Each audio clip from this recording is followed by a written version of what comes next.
Thinking Live. Tonight's top stories. Direct action, but will Mike Ashley's improvements give him a sporting chance with shareholders? August takes the heat out of the high street, but it's no sweat for online shoppers.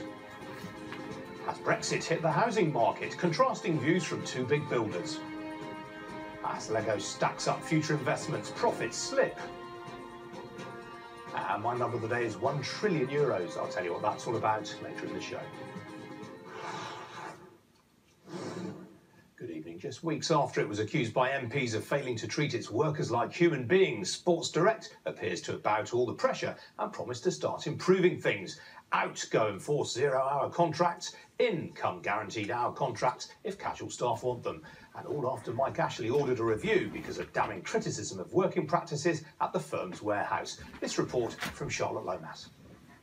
Do you accept that the company was effectively paying workers below the minimum wage? Fining staff for late clocking on. Do not award overtime for late clocking off. The docking of 15 minutes pay if you're a minute late. Yeah. Who set that up? Relying on 0 hours contracts. A barrage of questions for the Sports Direct founder Mike Ashley. Now the long-awaited response in a report by the company's lawyers, which has identified serious shortcomings at the main warehouse in Derbyshire. From now on, casual staff are to be offered the choice between a guaranteed 12 hours work a week or a 0 hours contract. This will apply to around 18,000 staff who work in Sports Direct stores, but not those in warehouses because the majority are agency workers. All warehouse staff are to be paid above the national minimum wage. A previous breach of this was unacceptable but unintentional. And the group will end its policy of 6 strikes and you're out at the warehouse. Billionaire Mike Ashley, who also owns Newcastle United, has apologised and accepted ultimate responsibility for the appalling working conditions that went on inside this warehouse in Shirebrook. Staff now say things are improving. It's quite better than was before because we have a lot of, maybe not free time, but nobody watching still for us. It's easier. Working conditions has improved. It's hoped the review will restore the reputation of the UK's largest sports retailer, which has seen its share price drop by more than 50% in the last year. But the real question is whether the changes and the apology from Sports Direct will be enough to calm the concerns of investors. And there isn't much time to spare. The release of the review comes a day before Ashley faces angry shareholders at the company's annual general meeting, with a number of investors calling for an overhaul of how the company's run. It won't alter how we vote tomorrow. The vast majority of our votes tomorrow are around the corporate governance, and the corporate governance issues are still there at Sports Direct. However, I think today's report is a helpful step in the right direction. The review does make some significant changes to working practices at Sports Direct, but the big test will come on Wednesday, where Ashley will face a fierce revolt from investors keen to make their voices heard. Charlotte Lomas, Sky News. Earlier I spoke with Simon Goodley, the Guardian business reporter who first lifted the lid on working practices at Sports Direct. I asked him if today's changes went far enough.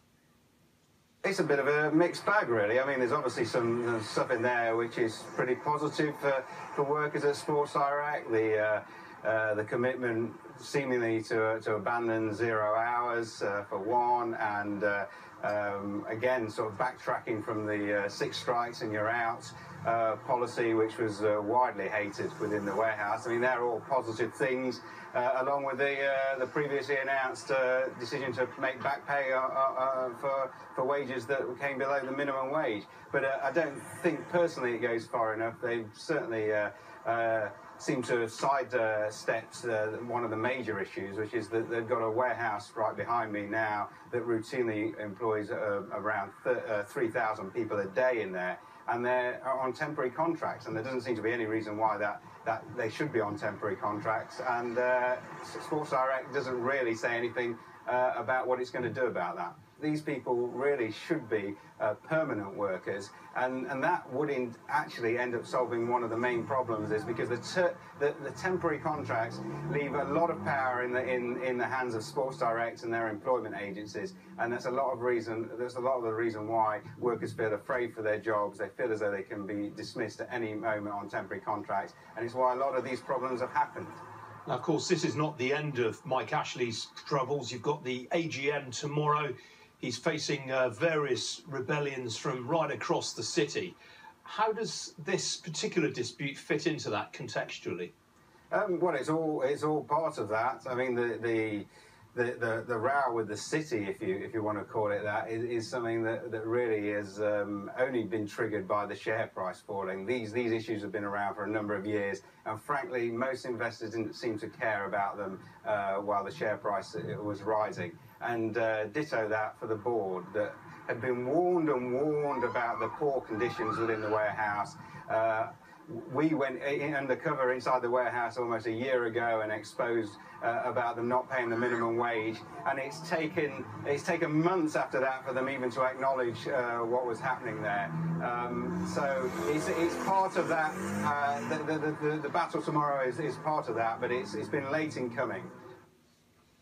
So what has this saga done to Mike Ashley's reputation, both business and personal? With me is Keith Griggs, a reputation management expert. So Keith, what else does Mike Ashley have to do to rebuild his reputation? Well, I think really he needs an independent review how to go forward, especially with corporate governance, because he's talking about, I think, extending the review by his lawyers, but people are saying, well, that's not independent. Because it's by his lawyers, yeah. Of course, yeah. And in terms of his wider business activities, does it seem to be having any knock-on effect in your view? I don't think it's that bad for his other activities, no. Because, I mean, clearly profits are down at Sports Direct, sure. Partly because he's just had to raise salaries for a lot of the workers. That's right, yes. But in terms of how he manages the business there on after, I mean, there've got to be meaningful changes quite apart from independent reviews, haven't there? Sure. Well, he has announced a few changes today, which is a good first step. Now, if he has this review for corporate governance, then presumably after that he will, if he implements it, he'll have more fully independent non-exec directors, which will hopefully give them a better balance of power, and which will mean that these sort of abuses won't reoccur. But this is the problem. He owns 55% of the company. Yes. He effectively calls all the shots. I mean, Keith Helliwell, the chairman, is his position sustainable? Well, if Mike wants to, he can keep Keith, but I think he's going to get a lot of stick for it. So I think to really save his reputation and also Sports Direct, I think he'd be probably better off letting go of him. Well, interestingly, we've just heard in the last few moments, Sports Direct, they've obviously got their AGM tomorrow, have said that they're going to permit a staff representative to join the board. What's your reaction to that? Well, I think it's a good thing. Obviously, the more the board has better representation, the better. Of course, it doesn't help necessarily the agency staff.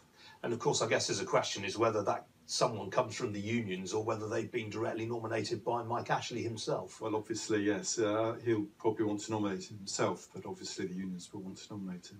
I mean, what sort of character is Mike Ashley, though? I mean, clearly he's going to get a vote against his chairman tomorrow, the likes of Royal London Asset Management, Legal in General. They've all said they're going to vote against Keith Helliwell's reappointment as chairman. Do you think he'll really care that much?